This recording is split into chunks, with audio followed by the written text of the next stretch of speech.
Well, typical me, I get started on a project and I don't make a video on it or tell you guys what I'm doing. So you can see we have the first row in and it goes all the way to the other side there. Now I'm digging up the grass here for the second row of food that we're going to implant today. And so there we have it. We have the second row dug out. Now, yes, there's still some grass in there. Is that a big deal? No, it's not a big deal at all, because like I said, with that first row, it was dug out less than this is, and once we put the mulch down, it'll keep all the grass at bay. It'll kill it off. For example, inside the cinder block, you can see there's a little bit of grass growing, but even that, you can see it used to be thick. It's already starting to die off right here. You can see where there's some clover here, and there's a single grass or two that's digging up, but ultimately, I mean, this all was grass, and now you can kind of see the dirt there. So the mulch does a really good job of, feeding the plant continuously, and does a good job of keeping the grass out. Like, you might find something like this, like little bits and pieces that are trying to come through, and you just pick them out just like that, and that's that. And even right here, you can see it's starting to die off. And what I normally do for that is I'll take a torch. As you can see, I did here a little bit ago. I'll just torch it, and that'll keep it. I mean, that'll kill it off pretty immediately. And you do that maybe once a month, and you're fine. So I just have a simple propane tank, 20-pound propane tank. Have a torch right here, just a little one, and you just burn alongside those edges there, and you're really golden. I mean, the grass is not gonna be able to survive. So the mulch method really works, and you can see as far as fertilizer goes, I mean, this is the best stuff. I mean, this was all dead dirt. I'll kind of show you the dirt, but we even have some mushrooms growing through, good fungi. So yeah, these guys are going to do great. And if you can see already right here, so there's already been a little blackberry bush transplanted that's growing through right there, because that's the parent plant, and you're already starting to see that another one's growing through. So this way of permaculture really works. Because if you look at my dirt, I mean, this is just dead. This is dead dirt. This is no good. You can't grow anything in this. I mean, this is just it's clay, it's dirt, it's dead. This is what dead earth looks like. It's dead. If you look at another part of my yard where there's grass, like, this dirt is just dead. A mole came in and dug this up, but this is dead dirt. It's void of nutrients. I mean, even if you look at my grass, it's patchy at best, just because this dirt is not alive. It's dead. So all we need to do is take it and revitalize it. And it's so easy to do, guys. It is so easy to take something like this that's completely dead, devoid of life and nutrients and minerals, and make it into growing earth that's alive, earth that you can grow stuff and grow food in. It's so easy to do. So that's what we're gonna do today. We got our holes dug out. There's 7 of them, which is great. Now we just got to get our manure down and get our plants transplanted. And you have it right there, guys. The best fertilizer money can buy. Rabbit poop. I mean, this stuff, you're right. This soil's dead. But this poop and that black mulch is going to bring it right back to life. And just like that, we got some in every hole. Now we're going to transplant the plants. Now that we got them in the ground, we're going to take some of that dirt that you saw that the moles kicked up. We're going to make sure they're nice and secure before we add some more manure and mulch them. And we're going to start to put the black mulch down, but you can see piles of manure around.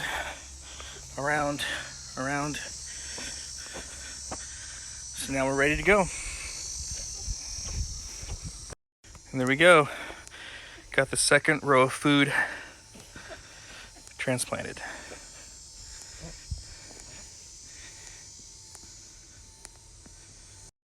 Got our first lamb of the year, Dorper Cantoned hair sheep. And really the purpose of this video is to explain to you guys that Preppers and Homesteaders, we're not much different. Welcome back, everybody. We're just getting our winter food source ready. So we got 2 more rabbits today, breeders. If they're over here, you can see they look a little scared. They're not used to the day ins and day outs. And we're installing some feeders. We're gonna put some more wire up. We're gonna get this thing up and ready because this winter time is gonna get super cold. And this is gonna be a huge food source for us because they're not gonna stop breeding. They're gonna keep breeding, and so we're gonna have lots and lots of fresh meat. Finally got most things up. We got the wire up, got the waters and feeders. We just need to put 2 more doors on, we'll be all set. We have this barrel right here for rain catchment system that's gonna give water to all the cages here, so we're super excited about that. This setup will provide us with fresh meat for many years to come. There are a lot of people out there that would have you believe that preppers and homesteaders were somehow vastly different and our ways about preparedness are not applicable. And I disagree. I think that we're a lot alike. I think we're similar in most ways. I think where we're different is our solutions, right? Our outcomes. See, your average prepper would say stockpile and hoard food because food's important. Food sovereignty is important. The ability to feed your family is important. I don't think you'll find any homesteaders that disagree with you. The big difference is I don't stockpile and hoard food. I know food is a possible concern, problem, issue that needs to be addressed. So instead of stockpile and hoarding, I actually create an actual solution. You know, a solution-based prep, which is food. I grow food. I'm a producer of food. By being a producer of sustainable food, food is no longer an issue. But for the prepper, once their food stores run out, they're back to square one. It is a problem. I care about food. I care about food so much. I grow it. I produce it because it's important.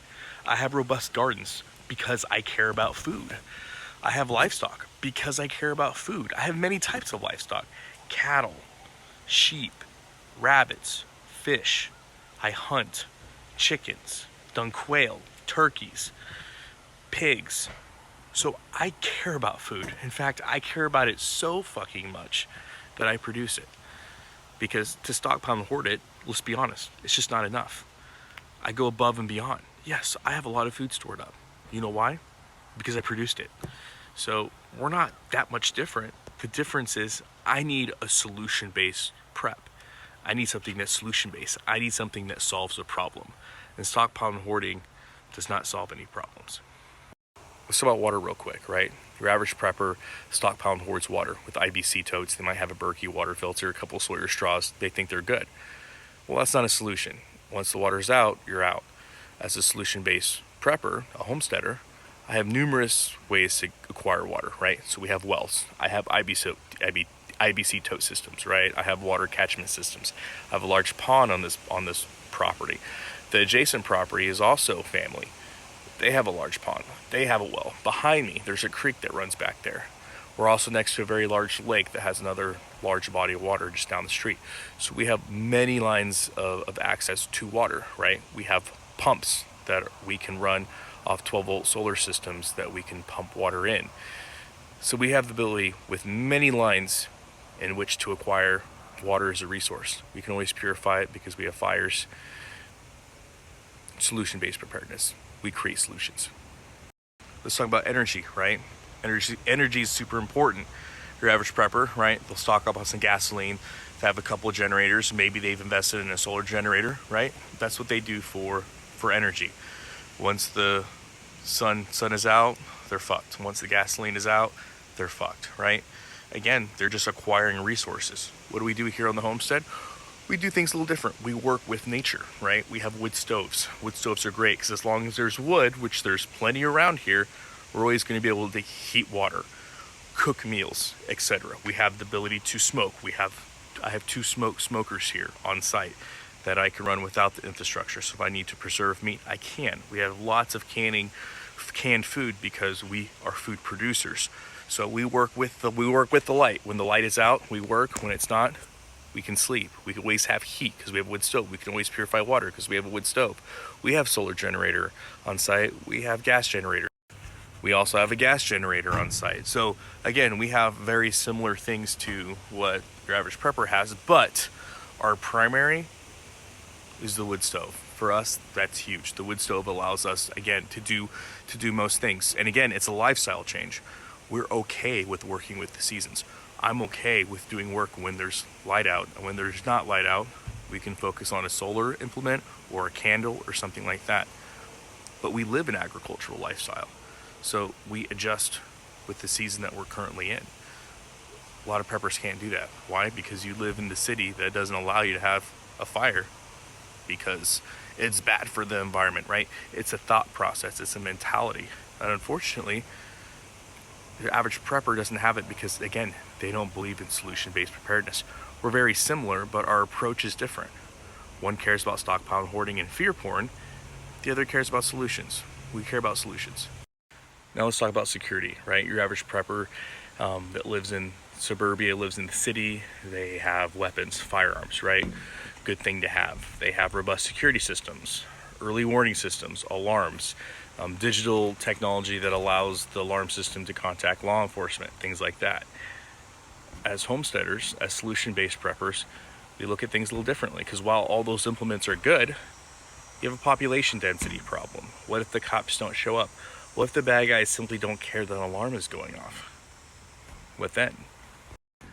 As a homesteader, as somebody who's into solution-based preparedness, I look at security a little differently. I have security in a lower population density.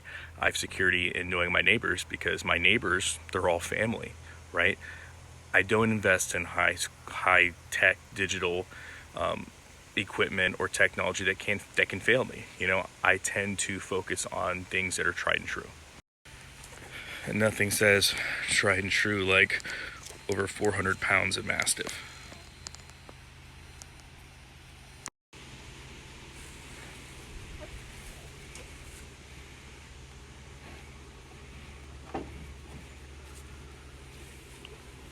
And yes, we also do have self-defense weapons and capabilities as well, because we're in the country. So again, we focus on solution-based preparedness when it comes to security. It's nice being in a place where there's low population density. Low population density means, per ratio, lower crime. Choosing to live where you know your neighbors, especially if they're your family, gives you another added layer of security. Having tools, those are great. Having dogs, they're great. They're a fail-safe. I'd never have to worry about that technology not working, because they're doing what they're bred to do. Sustainable. Solution-based preparedness. We can break this down into so many different avenues, so many different concepts. But at the end of the day, homesteaders and preppers, we are concerned about the same thing. We're concerned about food. We're concerned about water. We're concerned about heat, energy. We're concerned about security. We're concerned about so many different topics that are similar in nature. The only difference is, in one groupthink, concepts, things that they can conceptualize is based upon stockpile hoarding, right? The average prepper. And then homesteaders, we look at things from a different lens. Most of us, a lot of us, look at things from a solution-based preparedness standpoint. Solution-based answers, solution-based preps. And all that means is we're coming up with sustainable answers to problems. We're not putting band-aids on shit. We're not stockpile hoarding shit. We're creating solutions that are sustainable and long-term. And again, that's really the difference between me and any other prepper out there. And before you say it, I already know what you're going to say. You're going to say, hey man, you know, not everybody can go out there and buy property. Not everybody can go out there and work the land. Not everybody has the resources, or the truth of the matter is people don't want to fucking do it. And that's fine, because I've remained 100% consistent on this. You don't have to go out and work the land like I do. You don't have to raise crops. You don't have to grow animals. You don't have to do any of the things aforementioned that I do. But there's one thing that you do have to account for. But you do have to account for this. That's consequences, right? If you're the person that goes to Sam's Club, Walmart, Costco, Aldi's, insert grocery store here in order to get the food that you need to survive, if you need to thrive, right? Because that's what 99% of people do in this country. They go to a grocery store and they buy what they need. That's fine. I'm not saying don't do that, right? I'm not saying go out and grow food. I'm not saying go out and raise animals. I'm not saying go out and produce your own energy. But what I am saying is, you got to look at brass tacks. At some point, you have to come to the realization it's not feasible long term. And I'm not saying grow food, but maybe you should start sourcing your food from more sustainable sources. Because the truth is, it's absolutely asinine. It's absolutely asinine as a prepper if you're like, hey, I know infrastructure is going to fail me, or I'm afraid infrastructure is going to fail me. So the way I prepare is by being even more dependent on infrastructure, by stockpiling and hoarding infrastructure. See how that makes no fucking sense at all? You can't say, well, Walmart and the big conglomerations are the problems, but they are 99% of my preparedness plan. That's completely asinine. It's completely fucking ridiculous, right? But if you change it and you look for solution-based preparedness, you can say, hey, I'm not going to grow my own food. That's stupid. I'm not going to raise my own animals. That's stupid. It takes too much time. I don't have the patience for that. I don't have the skill sets for that. But I can locally source people that are already doing it, and then they can become part of my plan because they are sustainable, and I will have access to that long term. So again, the answers and the solutions are there. They're really there. Again, I'm not saying go out and do the things, but there are already people doing the things. There are already people that have services and goods that you can buy. So maybe it's as simple as, you know what? I'm not going to depend on Walmart for my meat. I'm going to depend on local producer so and so. I'm going to start forging that relationship. You know, I've never had rabbit before. Let me give it a shot. Let me see if this is an alternative to the expensive, overpriced, you know, hormone, antibiotic-fed chicken that I'm currently getting at the grocery store. Thanks, Walmart. You know what I mean? So these are realistic approaches and ways in which you can make yourself more sustainable if you don't want to lift a finger because being a homesteader is too hard. So again, homesteaders and preppers, I don't think we're different at all. I think the only difference comes down to methodology and ideology. One, the prepper, is concerned with consumerism, plain and simple. The other, the homesteader, all about solutions. They just care about solution-based preparedness. They don't care about the consumerism part of it. They just want long-term solutions for problems here, now, and in the future. Well, that's all I have for you guys. As always, long live the Republic.